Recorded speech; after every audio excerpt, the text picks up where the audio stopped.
Bismillahirrahmanirrahim. Assalamualaikum warahmatullahi wabarakatuh. Selamat siang semuanya. Yang terhormat Ibu Rista Aldila Syafri SEMM, selaku dosen pengampu pada mata kuliah Manajemen Keuangan Lanjutan dan Vintage Industri, dan teman-teman yang berada di ruang kelas pada hari ini. Sebelum memulai presentasi, saya akan memperkenalkan anggota-anggota kelompok saya, yang terdiri dari Orva Linisak dengan NIM C1B021087, saya sendiri, Septia Nurlarasati dengan NIM C1B021179, dan yang terakhir Anissa Apriliani dengan NIM C1B021194. Kami akan mempresentasikan materi dengan judul Kebijakan Dividen pada perusahaan PT Mayora Indah Tbk. Langsung saja, sebelum memasuki materi selanjutnya, saya akan menjelaskan tentang konsep dari kebijakan dividen itu sendiri. Dividen menurut BAPEPAM atau Badan Pengawas Pasar Modal dan Lembaga Keuangan merupakan porsi keuntungan perusahaan yang dibayarkan kepada pemegang saham.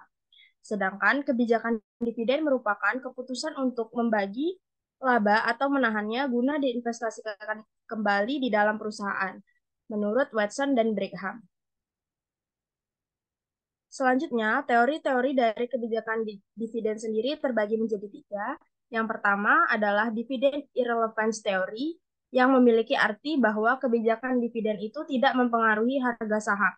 Adanya kenaikan dari pembayaran dividen, maka akan diimbangi dengan penurunan harga saham sebagai akibat dari penjualan saham baru. Yang kedua adalah bird in the hand theory, yaitu semakin tinggi dividen yang dibagikan, maka semakin tinggi minat investor terhadap saham. Yang ketiga adalah tax preference theory yang memiliki arti bahwa investor mungkin lebih menyukai pembagian dividen yang lebih rendah daripada yang tinggi. Yang terakhir adalah signaling theory atau investor menganggap perubahan dividen sebagai isyarat dari perkiraan manajemen atas laba. Apabila dividen tinggi, biasanya menurut para investor merupakan isyarat tentang prospek masa depan perusahaan yang baik.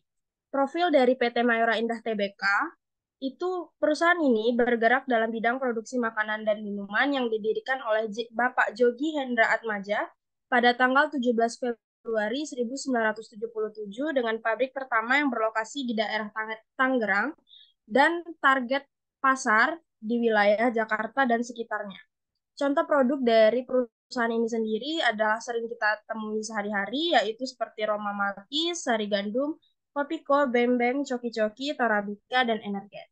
Itu saja yang dapat saya sampaikan. Selanjutnya, saya persilahkan kepada Anissa Aprilian.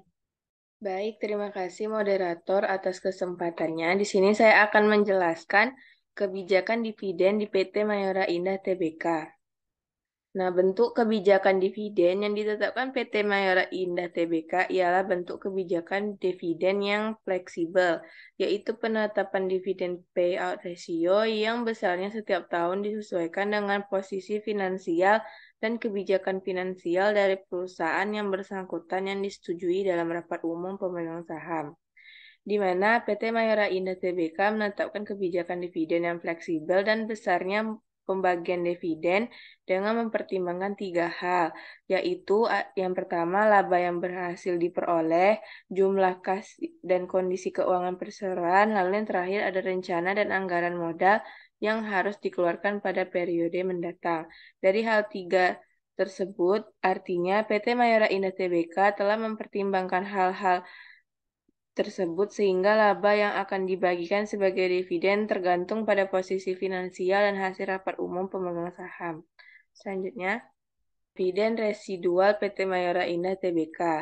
Nah, menyatakan bahwa pembayaran dividen dilakukan jika perusahaan memiliki dana sisa setelah membiayai investasi-investasi yang memiliki NPV positif dengan menggunakan pendapatan perusahaan yang ditahan.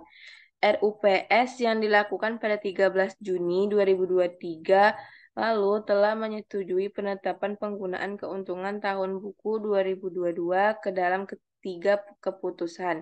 Yang pertama, laba bersih perseroan sebesar 2 miliar rupiah akan digunakan sebagai dana cadangan perusahaan. Laba sebesar 782 miliar sekian rupiah akan digunakan untuk pembayaran dividen atas 22 miliar sekian saham dengan rasio pembayaran 40,22%.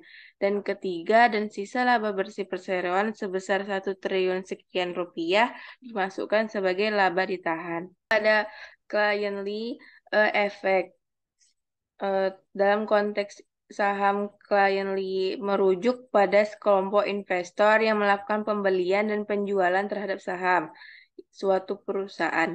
PT Mayora Indah Tbk memiliki komposisi pemegang saham, yaitu yang pertama ada PT Unita Branindo dengan persentase 32,93%. Lalu yang kedua dari PT Mayora Dana Utama dengan persentase 26,14%.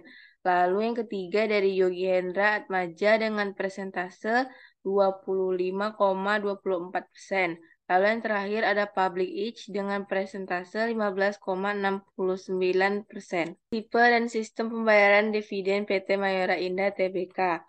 Nah, tipe pembayaran dividen Mayora Indah adalah dividen tunai, yaitu metode pembayaran dividen secara tunai yang dikenai pajak pada tahun saat pembayaran. Nah, yang pertama penentuan tanggal dan jam pendaftaran para pemegang saham.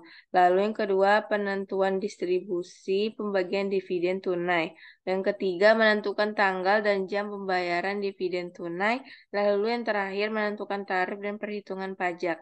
Baiklah, itu saja yang bisa saya sampaikan. Selanjutnya saya serahkan ke rekan saya Orvalinisa. Baiklah, selanjutnya yaitu mengenai sistem dan tata cara pembagian dividen PT Mayora Indah Tbk. PT Mayora Indah Tbk sesuai dengan keputusan Rapat Umum Pemegang Saham atau RUPS yang dilakukan pada tanggal 13 Juni 2023 lalu menyatakan bahwa sistem pembagian dividen PT Mayora Indah Tbk yaitu tata cara pembagian dan jadwal pembagian.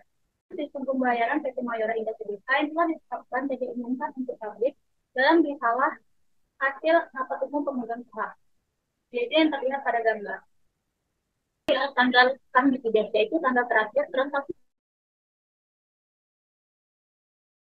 dividen yang dibagikan PT Mayora Indah Tbk. Yang kedua, tanggal dividen, yaitu tanggal di mana investor sudah memiliki hak untuk memperoleh dividen dan sudah diperbolehkan untuk menjual saham yang dimilikinya. Yang selanjutnya, tanggal recording, yaitu tanggal di mana investor harus terdaftar atau menentukan daftar nama dalam daftar pemegang saham PT Mayora Indah Tbk sehingga mempunyai hak yang diperuntukkan untuk pemegang saham. Yang keempat, tanggal pembayaran dividen tunai, yaitu tanggal di mana PT Mayora Indah Tbk membagikan dividen kepada para pemegang saham. Dan yang terakhir, tanggal penyerahan dividen. Selanjutnya mengenai kontroversi kebijakan dividen di PT Mayora Indah Tbk. Pihak menyatakan dibayarkan setinggi-tingginya karena beranggapan bahwa saham dipengaruhi oleh dividen dan dibayarkan. Yang kedua, pihak ini menyatakan bahwa dividen sebaiknya dibayarkan serendah mungkin, bila perlu tidak dibayarkan sehingga perusahaan memiliki laba ditahan tinggi-tingginya. Dan yang ketiga, pihak menyatakan bahwa dividen dibayarkan setelah adanya kesempatan investasi yang membutuhkan memenuhi persyaratan didanai.